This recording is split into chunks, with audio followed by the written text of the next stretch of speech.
ராமானுஜாய நமகா. ஆழ்வார் எம்பெருமானார் ஜீயர் திருவடிகளே சரணம். ஆச்சாரியன் திருவடிகளே சரணம். கொல்லிநகர்கோட் குலசேகரன் புவி பேரரசன் அடியார்களை கொண்டாடுவதையே தன்னுடைய லட்சியமாக கொண்டிருந்தான். வாழ்நாள் லட்சியமாகவே கொண்டிருந்தான். கோழியர்கோன் புவியரசன் சொல்லும் பொழுது அவன் ஒரு சக்கரவர்த்தி. கவி சக்கரவர்த்தியான கம்பன் ராமனுடைய பிறப்பை அவதாரமாகவே எண்ணி கம்ப ராமாயணம் முழுவதுமே நமக்கு ராமனுடைய ஏற்றத்தை, ராம காவியத்தினுடைய ஏற்றத்தையும் காட்டினானாக. புவியரசனான சக்கரவர்த்தி கோழியர்கோன், அதே போல கவி சக்கரவர்த்தியான கம்பன், ரெண்டு சக்கரவர்த்திகளும் சக்கரவர்த்தி திருமகனை எப்படி அனுபவித்தார்கள் அப்படின்னு ராமனுடைய அனுபவம் மறுபடியும் இன்று. சக்கரவர்த்திகளுடைய ராம அவதாரத்தை பெருமாள் திருமொழி 8ஆம் திருமொழியிலே ராமனை தொட்டிலிட்டு தாளாட்டுவதாக அமைந்திருக்கிறது. முதல் பாசுரத்திலேயே மண்ணு புகழ் கோசலை தன் மணிவயிறு வாய்த்தவனே, தென்னிலங்கை கோன் முடிகள் சிந்துவித்தாய் செம்பொன் சேர்னு வரக்கூடிய அருமையான பாசுரம். ராமனை தொட்டிலிட்டு தாளாட்டுவது போல கண்ணனை தொட்டிலிட்டு தாளாட்டும்படியான பாசுரங்கள் பெரியாழ்வார் திருமொழியிலே மாணிக்கங்கட்டி வைரமிடை கட்டி என்று பெரியாழ்வார் சாதித்திருக்கார். அதுபோல ராமனுக்கு தாலாட்டு என்று குலசேகர பெருமான், குலசேகர சக்கரவர்த்தி சேகரன் பேரரசன் சொல்லும்படியானவர் ராஜா கண்ணினன் மா மதில் சூழ் கணபுரத்து என் கருமணியேன்னு ராமனுக்கு தாலாட்டு பாடும் பொழுது முதல் வரியிலே ராமனுடைய ஏற்றத்தையும், 2வது வரியிலே ராமனுடைய வீரத்தை பறைசாற்றும்படியா இலங்கை கோன் 10 தலை கொண்ட ராவணனை முடித்தான்னு அவனுடைய வீரத்தையும் சொல்லும் விதமாக அமைந்திருக்கிறது இந்த பாசுரத்தை. திருக்கண்ண பெருமானை குலசேகரன் தன்னுடைய அமுதமாகவே கொண்டாடி தாளாட்டிருக்கிறார். அதுதான் கண்ணினன் மா மதில் சூழ் கடபுரத்து என் கருமணியேன்னு சொல்றார். இது குலசேகர ஆழ்வாருடைய பாசுரம். கவி சக்கரவர்த்தியான கம்பநாட்டாழ்வானோ ஒரு புகழ் உலகு எல்லாம் உதரத்துள் பொதிந்து அருமறைக்கு உணர்வரும் அவரின் அஞ்சன கருமுகில் கொழுந்து எழில்காட்டும் சோதியை திரு உர பயந்தனன் திறன் கொள் கோஷலைன்னு காட்டுறார். பாலகாண்டத்துல திருவவதார படலத்துல வரக்கூடியது பதிகத்துல. பிரளய காலத்துல 14 லோகங்களையும் முற்றிலுமாக விழுங்கி ஆலிலை மேலே வைத்து ரட்சித்தவனே, வேதங்களாலும் கூட உன்னை முழுவதுமாக உணர முடியாத நிலைமையிலே இருக்கக்கூடியவன், கருமுகில் கொழுந்து, அஞ்சன கருமுகில் கொழுந்துன்னு சொல்றார். மேகத்தின் கருமையையும் இளந்தளிரினுடைய மென்மையையும் காட்டும் ஒளி போன்று ஒளிர்பவன். எப்படிப்பட்ட கோஷலைனா திறன்கொள் கோஷலை பெத்தாள், அப்படி ஒளிவிடும்படியான கோஷலை தன் பெத்தாள். கோஷலை மணி வயிறு வாய்த்தவனா மணின்னு ஒளி வீசக்கூடியதுன்னு சொல்றோம். தானும் தன்னை சேர்ந்திருந்தவர்களையும் ஒளி வீசும்படியாக செய்யக்கூடியது. அதைத்தானே இங்கே கம்பநாட்டாழ்வாரு சொல்றார். மேகத்தினுடைய கருமையையும் இளந்தளிரினுடைய மென்மையை சேர்ந்து ரெண்டும் ஒளி வீசும்படியாக கோஷலையினுடைய வயிற்றிலே வந்து அவதாரம் பண்ணினவனே அப்படின்னு. பெரியாழ்வார் யசோதையை மிடுக்கில்லாத யசோதை அப்படின்னு சொல்றார். ஏன்னா கண்ணன் தொட்டிலே கிடந்தால் தொட்டிலை உடைக்கிறான், கையிலே எடுத்தாலோ இடுப்பை முறிக்கிறான், ஒடுக்கி அணைத்தால் உதரத்தை உதிரமாக்கிடுவான் அப்படின்னு அவனுடைய விளையாட்டு தாங்க முடியாதுன்னு அனுபவ ரசமாக ஆழ்வார்கள் நமக்கு காட்டுறார்கள். இப்ப இந்த இடத்துல மண்ணு புகழ் கோஷலை அப்படிங்கறதுல ஆழமான பொருள் உள்ளது அப்படின்னு காட்டுறார்கள் பூர்வர்கள். ஆழ்வார்கள் பாசுரங்களிலே மண்ணு அப்படின்னா நிலையானது அப்படின்னு அர்த்தம். மண்ணு அப்படிங்கிற சொல்லே அற்புதமான சொல்.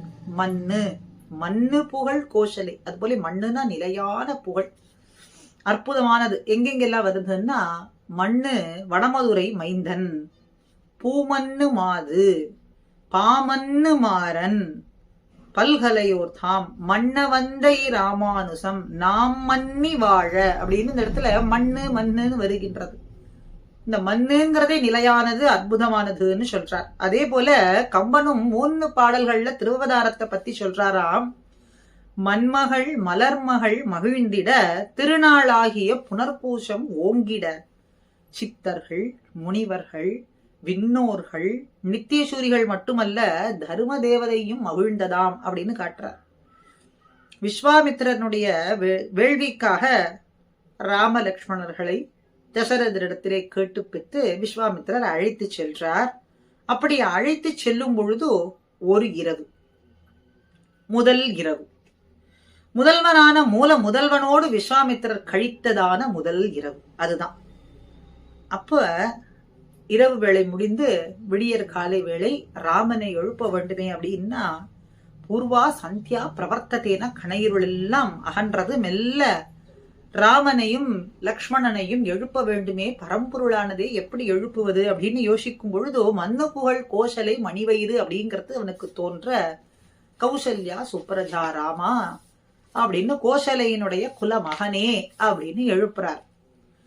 இதத்தான் இறுதியிலே யுத்த காண்டத்திலேயும் ராமனுடைய கருணை வெளிப்படக்கூடிய இடம். இன்னும் போய் நாளை வான்னு ராவணனிடத்துல சொல்லும் பொழுது கூட கம்பன் என்ன சொல்றார், மன்னு புகழ் கோசலையை எண்ணியே அப்படிங்கும் போது வாழை தாவது கோசல நாடுடை வள்ளல்னு என்ன காட்டுறார். அப்ப கோசலையை சொல்லித்தான் காட்டுற. கருணை வெளிப்படக்கூடிய இடமான இந்த இடத்துல மன்னு புகழ் கோசலைன்னு வரக்கூடியது ராமாயணத்துல. அதே போல கம்பநாட்டாழ்வார் சொல்றது கோசல நாடுடை வள்ளல் அப்படின்னு. அப்ப மணி வயிறு அப்படிங்கறது ஆழ்வார் அற்புதமா காட்டுறாரு. இந்த இடத்துல மணி அப்படிங்கிறது ஒளி உடையது, தன்னையும் காட்டிக்கொண்டு தன்னை சுத்தி இருக்கக்கூடியவர்களையும் காட்டக்கூடியது, வெளிச்சமிட்டு காட்டக்கூடியது. மணி வயிறு, மணி வண்ணனை தாங்கிய வயிறு, மாலே மணிவண்ணன், ஒளியான மரகத மணியை தாங்கிய வயிறு அப்படின்னு எல்லாம் பல பொருட்களை சொல்லலாம். மணியான வயிறு, மணிவண்ணனை தாங்கிய வயிறுன்னு. அப்படி மணிவண்ணன் ஆகிய ராமன் மணிமொழிகளை சிந்துவித்தான்.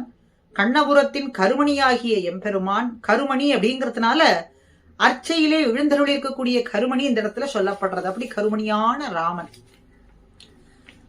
கருமணி, கருவையான மணி, அப்படி கருவினை மணி அப்படிங்கிறார். அர்ச்சையில உள்ள கண்ணபுரத்தான கருவினை மணி என்று சொல்றார். அதே இங்க கம்பநாட்டாழ்வார் சோதி அப்படின்னு காட்டுறார். சோதின்னு மணி என்று ஆழ்வார் சொல்றதும் கம்பநாட்டாழ்வார் சோதின்னு சொல்றதும் மிக ஆழமான அர்த்தங்களை கொண்டுள்ளது. எப்படின்னு கேட்டா, கடலிலே ஆழத்திலே தான் மணிகள்லாம் கிடைக்கும். அதே போல சொல்லினால் சொல்லப்படாத சோதி அப்படின்னு திருமழிசை ஆழ்வார் காட்டுறார். துயர் அரு சுடர் அடி அப்படின்னு சுடரடி என்ன நம்மாழ்வார் சொல்றார். வடிவார் சோதி அப்படின்னு பெரியாழ்வார் காட்டுறார். பொன்னாழி என்ன பேயாழ்வார் சொல்றார். எம்பெருமானே பொன்னப்பன் மணியப்பன் முத்தப்பன் மூத்த அப்பனும் அவனே, அவனும் சுடராழியான் அப்படின்னு எல்லாமும் பாசுரங்கள் சொல்றது. ஸ்ருதிகள் வேதங்கள் எல்லாமும் முழங்குகின்றது. இப்படி ஒளிமயமான திவ்ய ஆயுதங்கள், வேதங்கள், எம்பெருமானின் திருமேனிகள் முதலிய இவை எல்லாம் இணைந்ததால் தான் அந்தந்த திவ்ய தேசங்களுக்கும் ஏத்தமாய் இருக்கின்றது அப்படின்னு ஆழ்வார் பாசுரங்கள்ல ராமனை சொல்லும் பொழுது பல திவ்ய தேசங்களை சேர்த்தே சொல்லும்படியாகவும் அமைந்திருக்கிறது. அப்படி கவி சக்கரவர்த்தியான கம்பநாட்டாழ்வாரும் வால்மீகி ராமாயணத்திலே வந்த பதிகங்களும் பாசுரங்களும் பாடல்களும் ஆழ்வார்களுடைய பாசுரங்களும் சக்கரவர்த்திகள் அனுபவித்ததான சக்கரவர்த்தி திருமகனுடைய அனுபவம். அப்படி ராமனை பெற்றவன் பிறப்பிலியான எம்பெருமான், பிறப்பிலின்னு சொல்றோம். உயர்வர உயர்நலம் உடையவன் மயர்நல மதிநலம் அருளினான். அயர்வரும் அமரர்களுக்கு அதிபதியா இருக்கக்கூடியவன் எம்பெருமான். அப்படி மன்னுபுகள் கோசலைன்னு சொல்லக்கூடிய குலசேகர ஆழ்வார் ஆகட்டும், திறன்கொள் கோசலைன்னு கவி சக்கரவர்த்தி கம்பனும் கொண்டாடும்படியா இருக்கட்டும், இப்படி ரெண்டு பேரும் அனுபவித்த ராமன் நாம் ஆழ்வார்கள் பாசுரங்கள் மூலமாகவும் திவ்ய தேசங்கள் வாயிலாகவும் அர்ச்சா திருமேனியிலே இன்னும் எப்பொழுதும் பின்னானார் வணங்கும் சோதின்னு என்றும் எப்பொழுதும் வணங்கும்படியாக தன்னுடைய வடிவழகையாலே அத்தனை பேரையும் அடிமை கொள்ளும்படியாக எம்பெருமான் எழுந்தருளியிருக்கிறான். நாம வைபவம் ஏற்றமோ திருமேனி வடிவழகோ குணபூர்த்தியோ எதுவானாலும் ராமனுக்கே அடிமைன்னு சொல்லும்படியாக இப்படி இருக்க அந்த ராமனை கொண்டாடுவதும் ராமன் நாமத்தை கொண்டாடுவதும் தான் நாம் செய்யக்கூடியதான உத்தேசியமான காரியமாக இருக்கும் என்று இந்த பதிவு. ஸ்ரீமதி ராமானுஜாய நமஹா.